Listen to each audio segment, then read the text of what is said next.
Oh, guys, I bet it's warmer in the UK than it is in your neck of the woods at the moment. Look at this. We're ready. No, I mean, look. That sun doesn't last all day though, so just soak up all you can now. Yeah, exactly.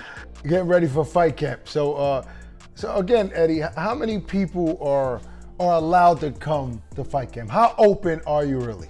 We'll have about 400 or 500 people in here. This is obviously our headquarters of the Matchroom office. Last year, we staged an event here. It was a really unique event. It was a massive for the sport at the time. All sport was behind closed doors. This year, we're going to let about 400 or 500 lucky fans in here to experience 3 great weeks of entertainment live on Dazn. So hopefully we get weather like this, to be honest. But Eddie, it seems like things have changed so much everywhere, even in the UK where, we have fans.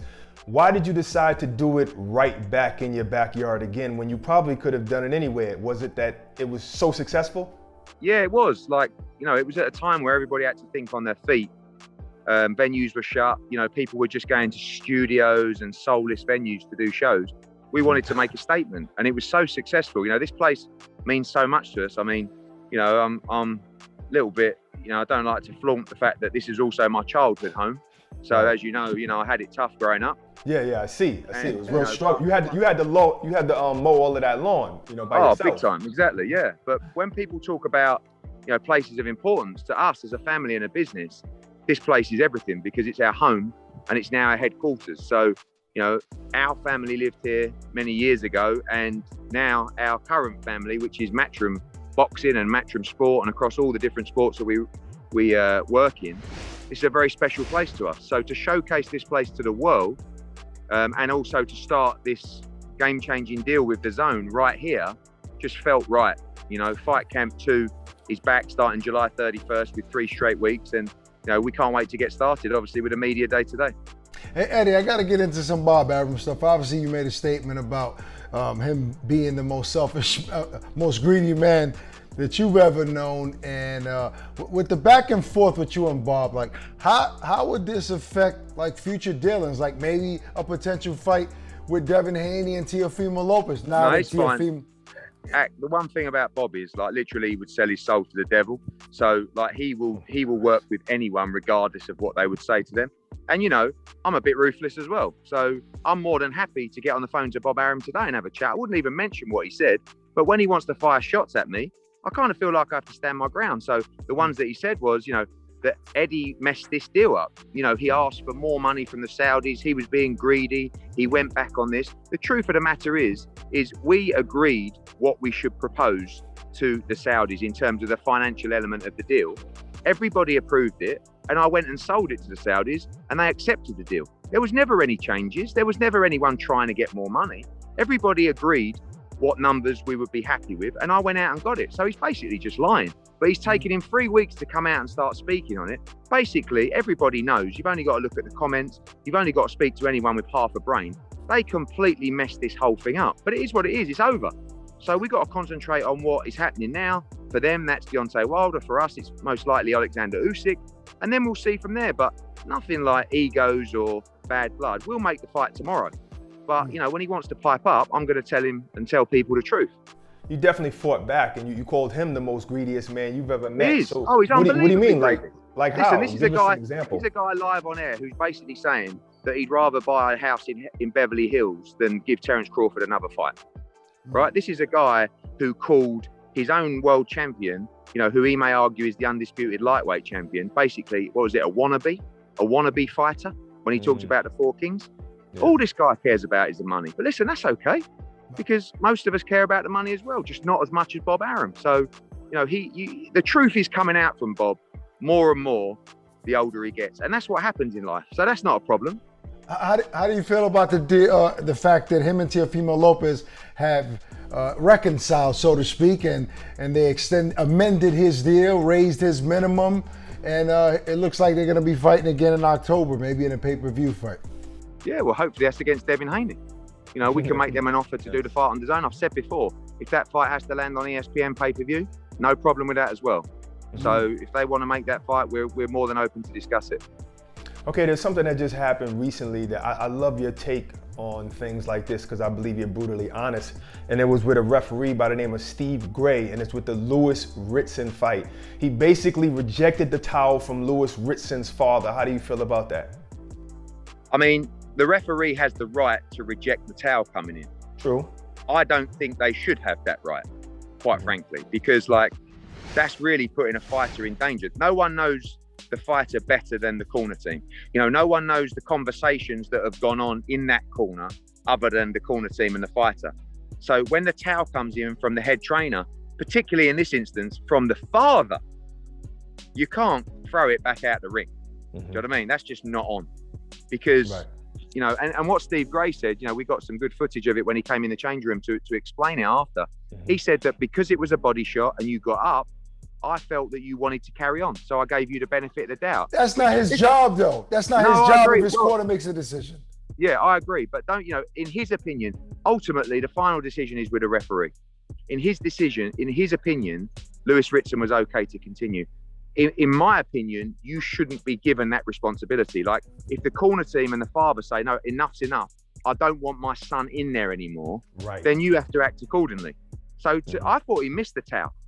You know, but to throw the towel out of the ring was bizarre. I mean, I've only seen it once. I think it was Katsidis against Graham Earl. Mickey Van did the same thing.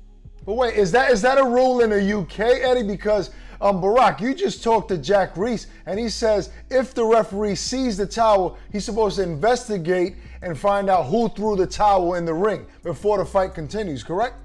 Yes.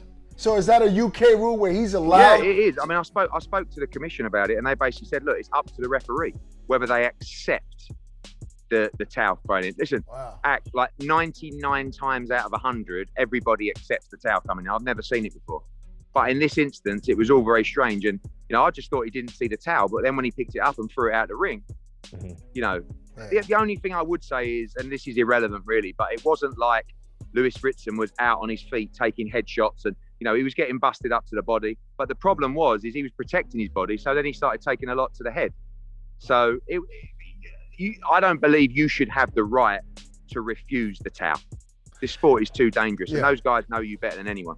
Eddie, should we know by next Monday if the Alexander and Usyk fight and AJ fight is done? Yeah, so we've agreed terms on that fight. They have the contract, Usyk's team. We're waiting for their comments on the contract.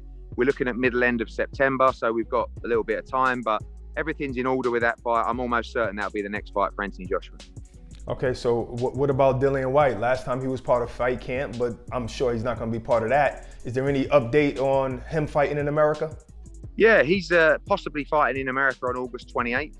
We're looking at suitable opponents for that. Got a couple of other options for him to fight in the UK as well, but hoping to also decide on Dillian Whyte's next date this week. Eddie, you've dealt with this as a promoter with Devin Haney when people complained about him being such a good boxer that it made it boring. Now, did you watch Shakur Stevenson fight? Because he dealt with the same issues that even the broadcaster Timothy Bradley said. Yeah, but you can't compare the Shakur Stevenson fight with Haney against Linares. No, I'm not comparing that fight at all. I'm talking about prior to that. I'm talking about the truth is that Shakur Stevenson is an outstanding talent, like, you know, potential future pound for pound star. Yes. But he does have the style that is not entertaining against a certain style of fighter. Like, that guy really wasn't good enough. He didn't believe he could win. He didn't really try to win. And Shakur did what he does. But you're going to see the best of Shakur Stevenson when he's in with the right style. The truth is, he's never going to be Arturo Gatti or Mickey Ward and go in there and start letting sparks fly off and having battles and wars. You know, he's more of that Andre Ward mode, which is, you know, it's a good way to be for a fighter. You know, hit and don't get hit. Sometimes the crowd don't like that. But I think against the right styles in right matchups, you know, Shakur's gonna look much better. I haven't seen the fight. I know that it was disappointing, but, you know, it is what it is. Well, Eddie, do what you do best, man. Try to talk just a little bit, but sell us on Fight Camp 2. Mate, Fight Camp 2 is going to be unbelievable. You know, first week out, you've got Conor Benn. You know, this guy for me is one of the hottest young prospects in world boxing. He's fighting Adrian Granados here. If you've seen him, plenty of wars, you know, Mexican style, always comes to fight. You know, also on that card, we've got Chris Billham-Smith against Tommy McCarthy for the British, Commonwealth and European titles. We've got Shannon Courtenay defending her world title on that card. We've also got a really cracking fight between Avni Yildirim coming back against Jack Cullen from Britain. We've also got Anthony Fowler against Roberto Garcia. We've got Campbell Hatton. We've got Sandy Ryan making her debut. Week 2 is a brilliant domestic world title fight between Kid Galahad and Jazza Dickens for the IBF featherweight world title. On that as well, we've got our Italian star, Maxime Prodan. He's fighting Florian Marku in a great welterweight matchup as well. We've got Johnny Fisher on that card. Oh, so many more to mention. I'm probably going to lose track of. It's Joshua Boazzi against Richard Bolotniks. Bolotniks just won the golden contract here. This is a fire fight, tremendous fight. Savannah Marshall defending her world title on that card as well. Kash Farouk on that card. Michael Mickinson on that card. Fabio Wardley is also on week 2 in a big heavyweight fight. It's like 7 or 8 fights packed in every night for 3 weeks. It's going to be absolutely electric. You're incredible. July 30th. Where do you get that portable teleprompter from that you use all the time? I don't need it, mate. You might have seen me. Someone saw my notes in a way. I write everything down on a notepad. So when the time comes, I don't need it. Wow. Yeah. No, yeah, we saw those notes, man. We saw what you said about Ak and Barack on there. Yeah, you're lucky. You're lucky that weren't on there either. Listen, thanks was that staged though, Eddie? Come on. Did you stage that a little bit? No, everyone, listen, people going to me, that was so smart what you did there with setting up that notepad. I mean, they're saying, like, who has a notepad? I'm like, me. I have a notepad. Right. Do you know what I mean? Because I write everything down, just time and time again. All the cards, all the plans for the fighters, all the, 3, 4 fights in advance, and that just sits in my head. So when I do a press conference, unlike other people, you don't see me up there with notes. Oh, I'd like to. Or also on the card, that's no good. It's got to come from the heart and come from the mind. And writing it down enables me to do that. Well, you do it well, Eddie. Appreciate the time, man. Looking forward to fight camp. We'll see you. Cheers, guys. Take care. Cheers. All right, brother. You take care.